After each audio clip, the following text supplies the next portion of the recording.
Retailers across Kenya have raised the alarm over soaring rental costs, which they say threaten the sustainability of their businesses.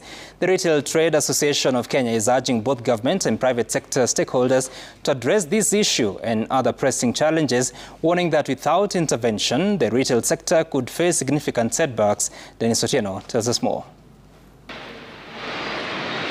In a sector already grappling with stiff competition and evolving consumer habits, the rising cost of retail spaces is adding a heavy burden. According to officials from the Retail Trade Association of Kenya, many retailers, especially small and medium-sized enterprises, are struggling to secure affordable, strategically located spaces to operate their businesses. Would like to implore upon landlords of commercial properties to just realize that when a business owner comes to them and they are determined with their product to grow, to actually be a supportive system rather than killing a business. Speaking during the final day of the Retail Summit in Nairobi, retailers also pointed out that the dwindling availability of quality retail spaces is another significant hurdle.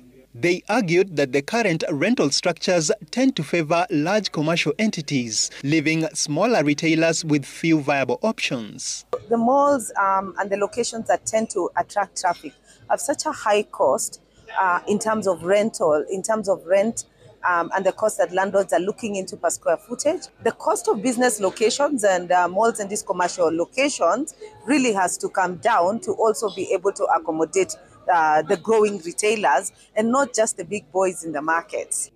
In a bold proposal aimed at alleviating the crisis, the association urged stakeholders to move away from traditional fixed rent structures. There could be a shift, and I know a few of the retailers are already using that system, where you don't have fixed rents.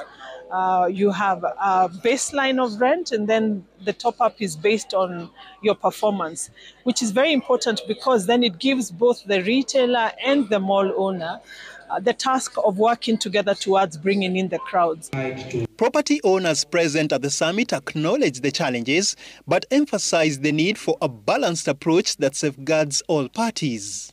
At the end of the day, the retailers cannot occupy space that hasn't been developed by the developers, so they've got to align themselves with what makes developers work.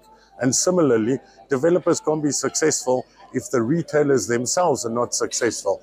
For now, stakeholders remain hopeful that the collaborative efforts between the public and private sectors will yield practical solutions to secure affordable retail spaces and stabilize rental costs.